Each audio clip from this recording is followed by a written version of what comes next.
고린도전서 1장.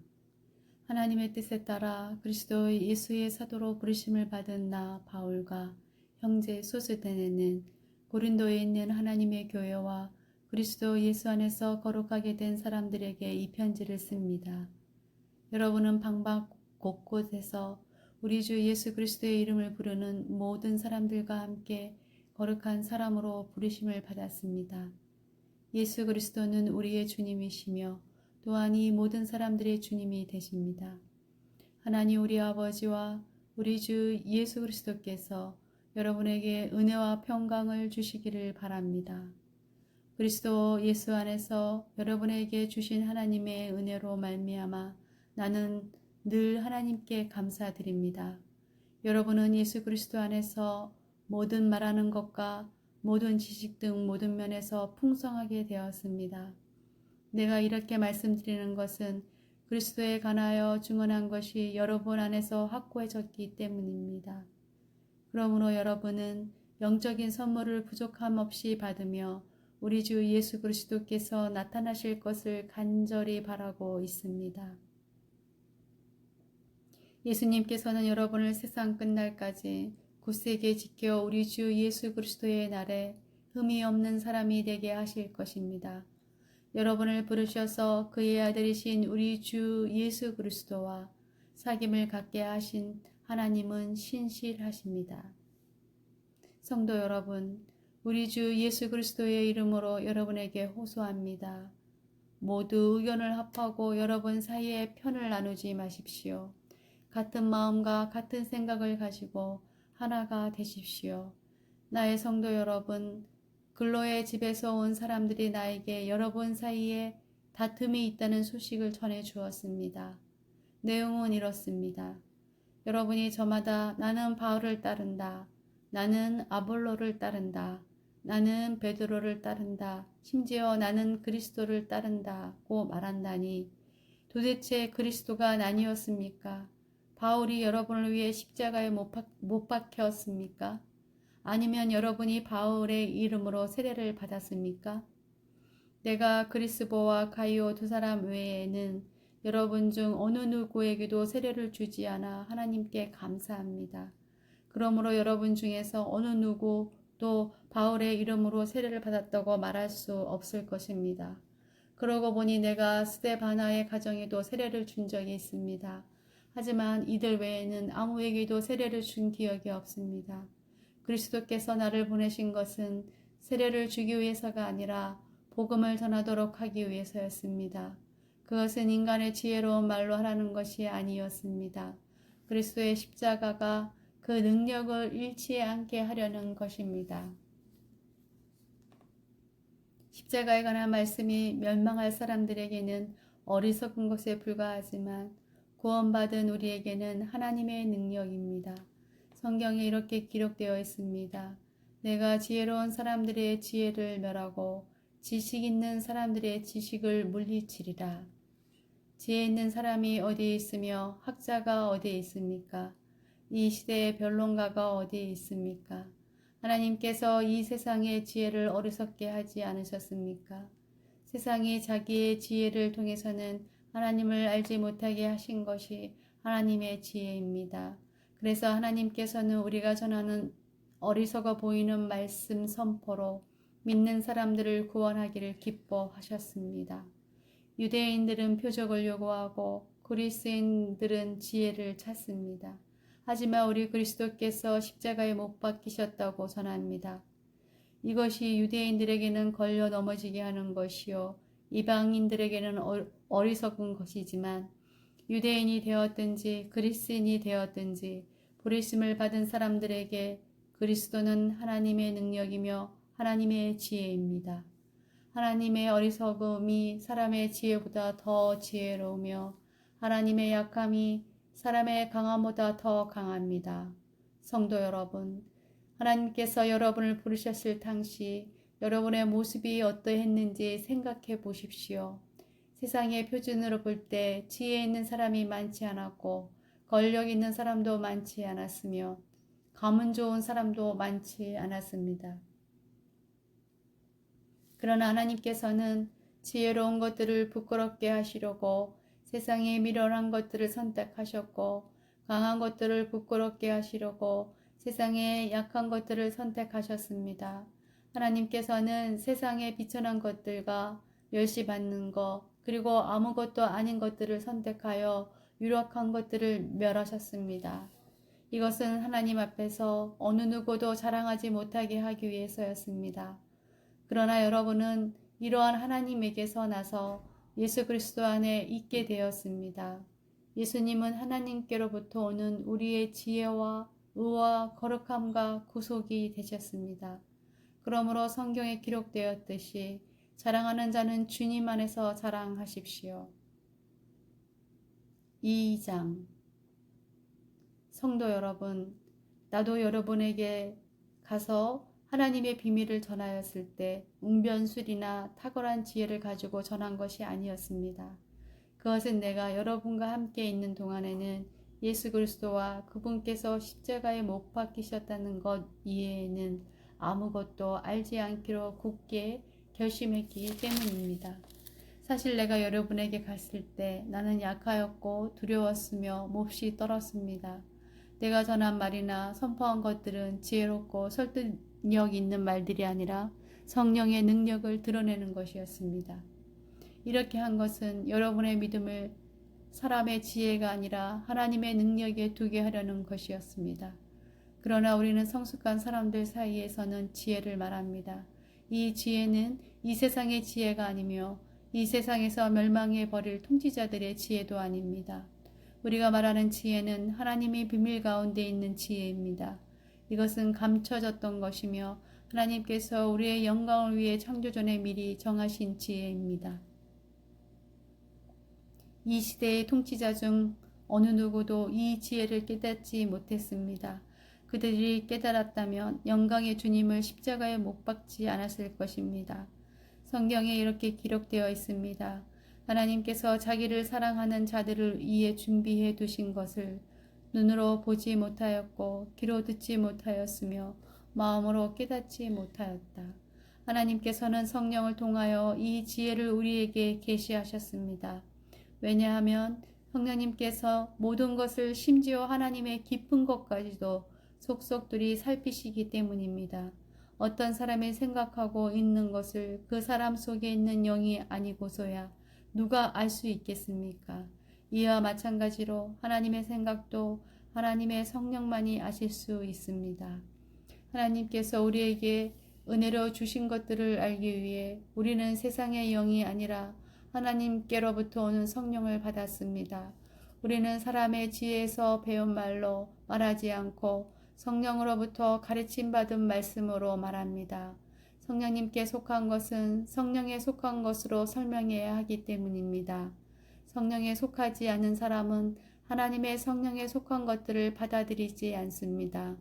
그런 사람에게는 이런 것들이 어리석어 보입니다. 그런 것들은 영적으로 식별되는 것이므로 세상에 속한 사람은 그런 것들을 깨달을 수도 없습니다. 성령님께 속한 사람은 모든 것을 판단하지만 자신은 아무에게도 판단을 받지 않습니다. 누가 주님의 마음을 알았으며 누가 주님을 가르치겠습니까? 그러나 우리는 그리스도의 마음을 가지고 있습니다.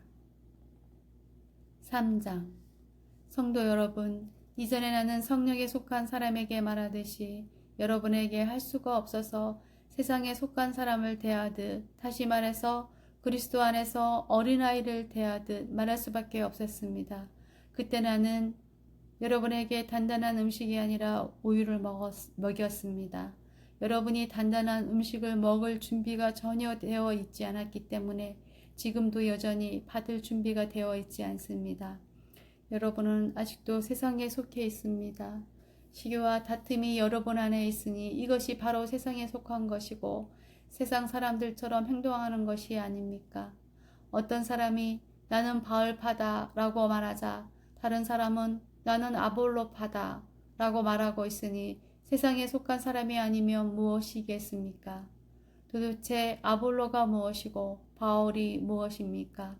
나나 아볼로나 여러분을 믿도록 하고 주님께서 각 사람에게 할 일을 맡기셔서 일하는 일꾼에 불과합니다. 나는 씨앗을 심었고 아볼로는 물을 주었으나 자라게 하시는 분은 하나님이십니다. 그러므로 심는 사람이나 물을 주는 사람은 아무것도 아니지만 자라게 하시는 분인 하나님은 중요합니다. 심는 사람과 물 주는 사람은 하나의 목적 때문에 일을 합니다. 각 사람은 자기가 한 수고만큼 보수를 받을 것입니다. 우리는 하나님의 동역자요. 여러분은 하나님의 밭이며 하나님의 건물입니다. 나는 하나님께서 내게 주신 은혜대로 유능한 건축가처럼 기초를 놓았습니다. 하지만 다른 사람들은 그 위에 건물을 세우고 있습니다. 그러나 각 사람은 이 기초 위에 어떻게 건물을 세워야 할지 주의해야 합니다. 아무도 이미 놓여있는 기초 외에 다른 기초를 놓을 수 없습니다. 왜냐하면 그 기초는 예수 그리스도이시기 때문입니다. 어떤 사람이 이 기초 위에 금이나 은이나 보석이나 또는 나무나 풀이나 집 등을 이용하여 건물을 세울 것인데 각 사람이 일한 성과가 드러나게 될 것입니다. 그날은 불로 나타나기 때문에 일한 것이 밝히 드러날 것입니다. 그래서 그 불이 각 사람의 한 일을 검증할 것입니다. 어떤 사람이 세운 것이 그대로 남아있으면 그는 보수를 받을 것입니다. 그가 세운 것이 다 없어져 버리면 그는 손실을 입게 될 것입니다. 그러나 그 사람 자신은 마치 불을 거쳐서 살아온 것 같은 구원을 받을 것입니다. 여러분은 자신들이 하나님의 성전인 것과 하나님의 성령께서 여러분 안에 계신다는 것 사실을 알지 못합니까? 누구든지 하나님의 성전을 멸하면 하나님께서 그 사람을 멸하실 것입니다. 그것은 하나님의 성전은 거룩하며 여러분 자신이 바로 그 성전이기 때문입니다. 자신을 속이지 마십시오. 여러분 중에 어떤 사람이 이 세상의 표준에 따라 자신이 지혜 있는 사람이라는 생각이 들거든 진정 지혜 있는 자가 되기 위해서 어리석은 사람이 되십시오. 이 세상의 지혜는 하나님께서 보시기에 어리석은 것입니다. 그것은 성경에 하나님께서 지혜 있는 자들을 자기께 빠지게 하신다고 기록되어 있으며 또한 주님께서는 지혜 있는 사람들의 생각이 헛되다는 것을 아신다고 기록되어 있기 때문입니다. 그러므로 아무도 사람과 관련하여 자랑하지 마십시오. 모든 것이 여러분의 것입니다. 바울이나 아볼로나 게바나 세상이나 생명이나 죽임이나 현재의 일이나 장래의 일이나 할 것 없이 모든 것이 다 여러분의 것입니다. 그리고 여러분은 그리스도의 것이며 그리스도는 하나님의 것입니다. 4장 이처럼 여러분은 마땅히 우리를 그리스도의 일꾼이요 하나님의 비밀을 맡은 관리자로 생각해야 합니다. 맡은 사람에게 더없이 요구되는 것은 충성입니다. 나는 여러분에게 판단을 받든지 세상 법정에서 판단을 받든지 전혀 개의치 않습니다. 심지어 나 스스로도 나를 판단하지 않습니다. 나는 양심에 걸리는 것이 조금도 없습니다. 그렇다고 해서 내가 흠이 없다는 말은 아닙니다. 나를 판단하시는 분은 주님이십니다. 그러므로 여러분은 때가 되기 전에는 아무것도 판단하지 말고 주님께서 오실 때까지 기다리십시오. 주님께서 어둠 속에 감추어진 것들을 밝히 나타내시며 사람들의 마음속에 있는 생각까지 드러내실 것입니다. 그때에 각 사람은 하나님에게서 칭찬을 받을 것입니다. 성도 여러분, 나는 여러분을 위해 건축가 이야기와 사역자에 관한 이야기를 나 자신과 아볼로에게 적용하여 말하였습니다. 이렇게 한 것은 여러분에게 기록된 말씀의 범위 이상을 벗어나지 말라는 말의 의미를 배우게 하기 위함입니다. 그러므로 여러분은 어느 한 사람은 지켜 세우고 다른 사람을 깔보는 일을 하지 마십시오. 여러분을 별다르게 생각하는 사람이 누구입니까?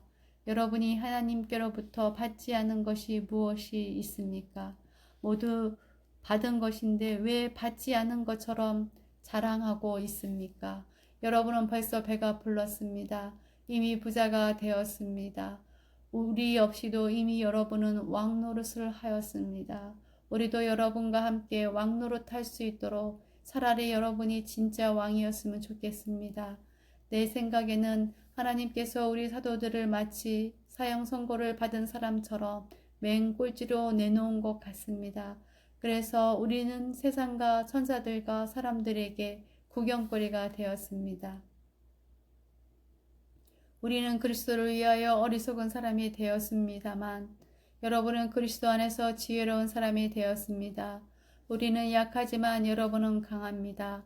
여러분은 존경을 받으나 우리는 멸시를 받습니다.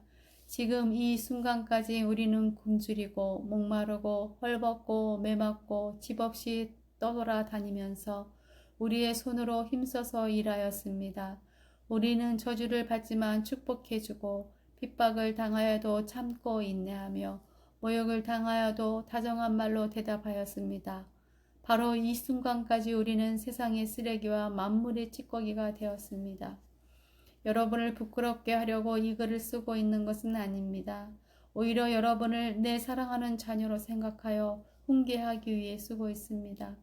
그리스도 안에서 여러분에게 10,000명이나 되는 스승이 있을지 몰라도 아버지는 여러 명이 있을 수 없습니다. 그리스도 예수 안에서 내가 복음 때문에 여러분의 아버지가 되었습니다. 그러므로 여러분에게 권합니다. 나를 본받으십시오. 내가 디모데를 여러분에게 보낸 것도 이러한 이유 때문입니다. 그는 주님 안에서 신실한 나의 사랑하는 아들입니다. 디모데는 내가 모든 교회에서 가르쳤던 그대로 그리스도 예수 안에서 내가 살아왔던 방식을 여러분에게 상기시켜 줄 것입니다. 여러분 중에는 내가 여러분에게 가지 않을 줄로 생각하여 오만방자해진 사람이 있습니다. 그러나 주님의 뜻이면 나는 빠른 시일 안에 여러분에게로 가서 그 오만방자한 사람들의 말이 아니라 그들의 능력이 어떠한지를 알아볼 것입니다. 그것은 하나님의 나라는 말에 있지 않고 능력에 있기 때문입니다. 여러분은 무엇을 더 원하십니까? 내가 여러분에게 갈 때 채찍을 가지고 가는 것이 좋겠습니까? 아니면 사랑과 온유한 심정을 가지고 가는 것이 좋겠습니까? 5장. 여러분 사이에 음행이 있다는 소문이 들립니다. 어떤 사람이 계모를 데리고 살고 있다고 하는데 그와 같은 음행은 이방인들 사이에서도 볼 수 없는 일입니다. 그런 사실을 알고도 여러분은 자만하고 있습니까? 오히려 여러분은 슬퍼하고 이런 음행을 행한 사람을 여러분 가운데서 쫓아내야 하지 않겠습니까? 내가 비록 몸은 여러분에게서 떨어져 있지만 마음으로는 여러분 곁에 있어 마치 내가 그곳에 있는 것처럼 이미 그런 짓을 행한 사람을 심판하였습니다.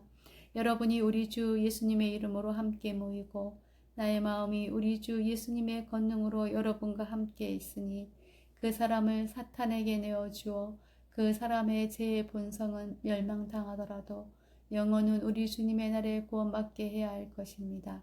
여러분이 자랑하는 것은 옳지 않습니다. 적은 양의 누룩이 반죽 덩어리 전체를 부풀게 한다는 속담을 알지 못하십니까? 여러분은 새 반죽이 되기 위해 묵은 누룩을 없애버리셔야 합니다. 유월절 어린 양이신 그리스도께서 죽으셨으므로 사실 여러분은 누룩이 들어있지 않은 새 반죽이 되었습니다. 그러므로 악의와 악독으로 가득 찬 묵은 누룩이 아니라 성실함과 진리로 가득한 누룩이 들어있지 않은 빵으로 유월절을 지킵시다.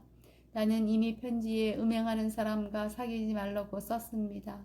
내 말은 음행하거나 탐욕스럽거나 속이거나 우상 숭배하는 이 세상 사람들과 전혀 어울리지 말라는 의미가 아닙니다. 그러려면 이 세상 밖으로 나가야 합니다. 내가 지금 어울리지 말라고 쓴 것은 어떤 사람이 그리스도인이라고 말은 하면서 음행하거나 탐욕이 있거나 우상을 숭배하거나 남을 모함하거나 술에 젖어 살거나 약탈하거나 한다면 그런 사람들과 어울리지 말라는 말입니다. 그런 사람들과는 음식도 같이 먹지 말라는 것입니다. 교회 밖에 있는 사람들을 심판하는 것이 내가 상관해야 할 일입니까? 여러분들이 심판해야 할 사람들은 교회 안에서 죄를 짓는 사람들이 아닙니까? 하나님께서는 교회 밖에 있는 사람들을 심판하실 것입니다. 여러분 중에서 악한 자를 쫓아내십시오. 6장. 여러분 중에 어떤 사람이 다른 사람과 다툼이 있을 때 성도들에게 해결해 달라고 하지 않고 왜 그것을 세상 법정에 고소하려고 합니까? 여러분은 성도들이 세상을 심판한다는 사실을 알지 못하십니까? 여러분은 세상을 심판해야 할 사람들인데 사소한 문제도 여러분이 직접 심판할 능력이 없단 말입니까? 우리가 천사들을 심판한다는 사실을 알지 못하십니까? 하물며 이 세상의 사소한 일들이야 어떻겠습니까? 그런데 이런 일상적인 문제로 다툼이 일어날 때 여러분은 왜 교회에서 멸시하는 세상 사람들을 재판관으로 앉히는 것입니까? 나는 여러분을 부끄럽게 하려고 이 말을 하는 것입니다. 아니, 여러분 중에는 신자들 간의 문제를 해결해 줄 만큼 지혜로운 사람이 한 사람도 없단 말입니까? 여러분은 지금 신자가 다른 신자를 고소하는 것도 부족해서 하나님을 믿지 않는 사람 앞에서 재판을 받게 해야겠단 말입니까? 이렇게 여러분 사이에서 서로 고소하는 일이 발생하였다는 사실은 이미 여러분이 패배했음을 의미합니다. 이렇게 되느니 차라리 악한 일을 당하는 편이 낫지 않겠습니까? 아니면 속임을 당하는 쪽이 낫지 않겠습니까? 여러분 스스로가 불의를 행하고 속이고 있습니다. 그것도 성도들끼리 말입니다. 여러분은 불의한 자들이 하나님 나라를 기업으로 상속받지 못한다는 사실을 알지 못하십니까? 속지 마십시오.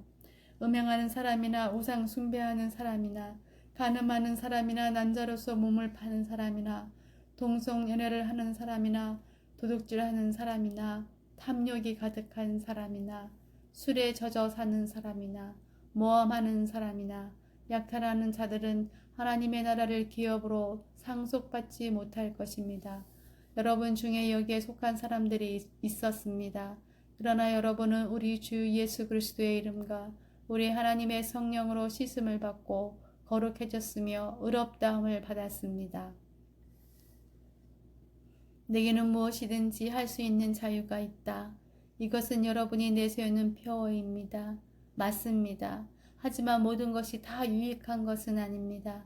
내게는 무엇이든지 할 수 있는 자유가 있다고는 하지만 나는 어떤 것에 의해서도 제재를 받지 않을 것입니다. 음식은 배를 채우기 위해 있고 배는 음식을 먹기 위해 있다. 이것도 여러분이 내세우는 표어입니다. 그러나 하나님께서는 언젠가 이 모든 것을 필요 없게 만드실 것입니다. 우리 몸은 음행을 위해 있는 것이 아니라 주님을 위해 있으며 주님은 우리 몸을 위해 계십니다. 하나님께서 주님을 살리셨으니 그분의 능력으로 장차 우리도 살리실 것입니다. 여러분의 몸이 그리스도의 지체인 것을 알지 못하십니까? 그렇다면 내가 그리스도의 지체를 떼어 내 창녀와 한 몸으로 만들 수 있겠습니까? 그럴 수 없습니다. 창녀와 결합하는 사람은 창녀와 한 몸이 된다는 것을 알지 못하십니까? 성경에 두 사람이 한 몸이 될 것이다 라고 기록되어 있습니다. 하지만 주님과 연합하는 사람은 주님과 영적으로 하나가 됩니다. 음행을 멀리 하십시오. 사람이 짓는 모든 죄들은 몸 밖에서 일어나는 것이지만 음행하는 사람은 자신의 몸에 죄를 짓는 것입니다. 여러분의 몸은 하나님께 받은 것이며 여러분 안에 거하시는 성령의 성전이라는 사실을 알지 못하십니까? 여러분은 여러분 자신의 것이 아닙니다. 여러분은 하나님께서 값을 치르고 산 몸입니다. 그러므로 여러분의 몸으로 하나님께 영광을 돌리십시오. 7장. 이제 여러분이 내게 보낸 편지에 사람이 결혼하지 않는 편이 더 낫다고 한 내용에 대해 말씀드리겠습니다. 음행이 성행하고 있으므로 남자마다 자기 아내를 두고 여자도 자기 남편을 두십시오. 남편은 아내에게 혼인의 의무를 다하고 아내도 남편에게 그렇게 하십시오. 아내가 자기 몸에 대한 권한을 행사하는 것이 아니라 남편이 하며 남편도 자기 몸에 대해 권한을 행사하는 것이 아니라 아내가 합니다. 남편과 아내는 서로 합의하여 기도에 전념하기 위해 얼마 동안 떨어져 있는 경우를 제외하고는 서로 떨어져 있지 마십시오. 잠시 떨어져 있는 경우라도 사탄이 여러분의 약함을 틈타 시험할지 모르니 그 후에는 다시 합치십시오. 이것은 내가 충고로 드리는 말씀이지 명령은 아닙니다. 나는 모든 사람이 나처럼 지내기를 바랍니다. 하지만 각 사람마다 하나님께 받은 은사가 달라서 어떤 사람은 이러하고 또 다른 사람은 저러합니다. 결혼하지 않은 사람들과 가부들에게 말합니다. 여러분도 나처럼 결혼하지 않고 지내는 것이 여러분에게 좋습니다. 그러나 자신을 절제할 수 없거든 결혼하십시오. 욕정에 불타는 것보다 결혼하는 편이 낫습니다. 이제 이미 결혼한 사람들에게 명령합니다. 이것은 나의 명령이 아니라 주님의 명령입니다. 아내는 남편과 헤어지지 마십시오. 남편과 헤어지는 일이 있게 된다면 결혼하지 말고 그대로 혼자 지내든지 아니면 전 남편과 다시 합쳐야 합니다. 남편 역시 아내를 버려서는 안 됩니다. 그 외의 사람들에게 말합니다. 이것은 주님의 말씀이 아니라 내 생각입니다. 어떤 남자 신자에게 믿지 않은 아내가 있는데 그 아내가 남편과 함께 살고 싶어 하면 그 아내를 버려서는 안 됩니다. 어떤 여자 신자에게 믿지 않는 남편이 있는데 그 남편이 아내와 함께 살고 싶어 하면 그 남편을 버려서는 안 됩니다. 그것은 믿지 않는 남편이 아내를 통해 거룩해지고 믿지 않는 아내가 남편을 통해 거룩해지기 때문입니다. 그렇지 못한다면 여러분의 자녀도 깨끗하지 못할 것입니다. 하지만 여러분이 보시다시피 여러분의 자녀는 거룩합니다. 그렇지만 만일 믿지 않는 남편이 헤어지려 하면 그렇게 하도록 하십시오. 믿는 남자나 여자나 그런 상황에서는 상대방에게 얽매일 필요가 없습니다. 하나님께서는 우리를 평화롭게 살게 하려고 부르셨습니다. 아내된 사람이여 그대가 남편을 구원할지 어떻게 알겠습니까? 남편 된 사람이여 그대가 아내를 구원할지 어떻게 알겠습니까? 각 사람은 주님께서 각 사람에게 나눠주신 대로 그리고 하나님께서 부르신 위치를 그대로 유지하며 살아가십시오. 이것은 내가 모든 교회에 세워준 원칙입니다. 부르심을 받았을 때 이미 할례를 받은 사람이 있다면 할례 받은 표시를 없애려 하지 마십시오. 그러나 부르심을 받았을 때 할례를 받지 않은 사람이 있다면 할례를 받으려 하지 마십시오. 할례를 받았느냐 받지 않았느냐 하는 것은 아무것도 아닙니다. 하나님의 계명들을 지키는 것이 중요합니다. 각 사람은 하나님께서 그를 부르셨을 때의 상태 그대로 살아가십시오. 노예였을 때 부름을 받았습니까? 그것 때문에 마음 상해하지 마십시오. 그러나 혹시 자유를 얻을 기회가 생기면 그 기회를 활용하십시오. 주님 안에서 부르심을 받았을 때의 노예인 사람은 주님께 속한 자유인입니다. 이와 마찬가지로 부르심을 받았을 때의 자유인인 사람은 그리스도의 노예입니다. 여러분은 값을 치르고 산 사람들입니다. 더 이상 사람들의 노예가 되지 마십시오. 성도 여러분, 여러분 각 사람은 부르심을 받은 위치에 그대로 머물러 계시면서 하나님께 책임을 다하시기 바랍니다. 이제 여러분이 편지에 언급한 결혼하지 않는 처녀들에 관해 말하고자 합니다. 이 부분에 대해서는 특별히 주님으로부터 받은 명령이 없습니다. 하지만 나는 주님의 자비하심을 힘입어 믿을 만한 사람이 되어 의견을 제시하고자 합니다. 현재 겪고 있는 위기를 생각하면 결혼하지 않은 사람은 현재대로 지내는 것이 더 좋다고 생각합니다. 아내가 있는 사람이 있습니까? 아내와 헤어지려 하지 마십시오. 아내와 헤어졌습니까? 아내를 구하려고 하지 마십시오. 그러나 여러분이 결혼한다 해도 죄를 짓는 것은 아닙니다. 처녀가 결혼한다고 해도 죄를 짓는 것은 아닙니다. 다만 결혼한 뒤에는 이 세상에서 겪는 환난을 맞이하게 될 것입니다. 나는 여러분을 아껴서 이런 말을 하였습니다. 성도 여러분, 내가 하고자 하는 말은 이렇습니다. 시간이 얼마 남지 않았습니다. 지금부터는 아내가 있는 사람들은 아내가 없는 사람처럼 사십시오. 우는 사람은 울지 않는 사람처럼, 기쁨에 넘친 사람은 기쁘지 않은 사람처럼, 물건을 사는 사람은 자기가 산 것을 가지고 잊지 않는 사람처럼 사십시오. 세상 물건을 쓰는 사람은 그것들의 마음이 빼앗기지 않은 사람처럼 사십시오. 그것은 이 세상의 현재 모습이 지나가고 있기 때문입니다. 나는 여러분이 마음 쓰는 것 없이 살기를 바랍니다. 결혼하지 않은 남자는 어떻게 하면 주님을 기쁘시게 할까 하고 주님의 일에 마음을 씁니다. 그러나 결혼한 남자는 어떻게 하면 아내를 기쁘게 해줄까 하며 세상 일에 마음을 쓰게 됩니다. 결혼한 남자의 마음은 이렇게 나뉘어집니다. 결혼하지 않은 여자나 처녀는 자기의 몸이나 영혼을 주님께 거룩하게 드리기 위해 주님의 일에 마음을 쓰지만 결혼한 여자는 어떻게 하면 남편을 기쁘게 할 수 있을까 생각하며 세상 일에 마음을 씁니다. 여러분 자신의 유익을 위해서 내가 이런 말을 하는 것이지 여러분을 속박하려고 그러는 것은 아닙니다. 나는 여러분이 나뉘지 않은 마음으로 자신을 주님께 드려 바르게 생활하기를 바랄 뿐입니다. 어떤 남자에게 약혼한 여자가 있는데 자기가 그 여자에게 적절하지 못하게 행동하고 있다는 생각이 들고 더욱이 약혼녀가 홍기를 지날 만큼 나이가 들게 되어 여자와 결혼해야 할 것 같다고 판단된다면 원하는 대로 행하십시오. 죄짓는 것이 아닙니다. 두 사람은 결혼하는 것이 좋습니다. 그러나 자기 마음에 결혼하지 않기로 굳게 결심을 하고 또 반드시 결혼을 해야 되는 것도 아니고 자신이 욕정을 억제할 능력이 있어서 약혼한 처녀와 결혼하지 않기로 결심을 했다면 그것도 잘하는 것입니다. 그러므로 자기가 약혼한 처녀와 결혼하는 것도 잘하는 것이지만 결혼하지 않는 것은 더 잘하는 것입니다. 여자는 남편이 살아있는 동안에는 남편에게 매인 몸입니다.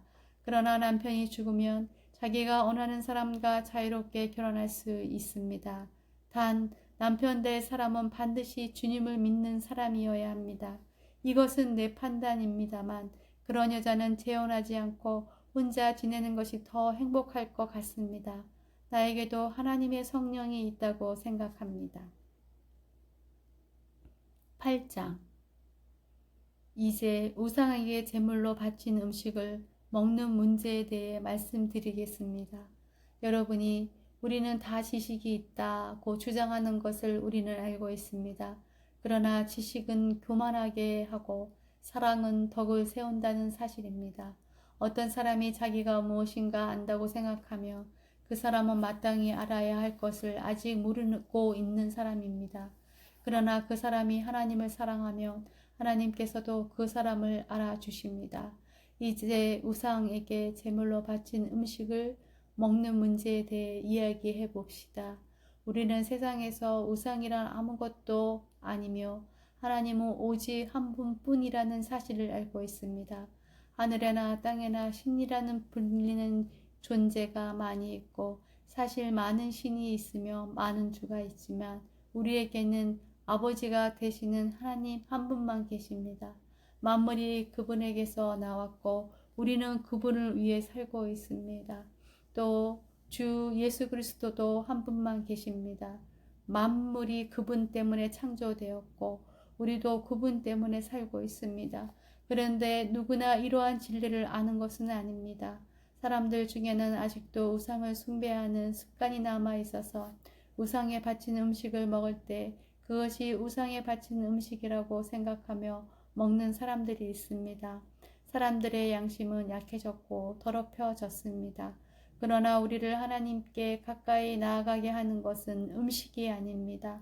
음식을 먹지 않는다고 해서 손해되는 것은 아니며 음식을 먹는다고 해서 더 이로워지는 것도 아닙니다. 그렇지만 여러분에게 있는 자유를 행사할 때 그것이 믿음이 약한 성도들에게 걸림돌이 되지 않도록 주의하십시오. 지식이 있다는 여러분이 우상의 신전에서 음식을 먹고 있는 것을 믿음이 약한 성도가 본다면 그가 용기를 얻어 그 사람처럼 우상의 제물로 바친 음식을 먹지 않겠습니까? 이렇게 되면 믿음이 약한 성도는 여러분의 지식 때문에 망하게 되는 것입니다. 그리스도께서는 바로 그 성도를 위해 죽으셨습니다. 이런 식으로 여러분의 동료 성도들에게 죄를 짓고 그들의 약한 양심에 상처를 준다면 여러분은 그리스도께 죄를 짓는 것입니다. 그러므로 내가 먹는 음식 때문에 내 동료 성도들이 걸려 넘어지게 되면 그 사람이 걸려 넘어지지 않도록 하기 위해 나는 평생 고기를 먹지 않을 것입니다.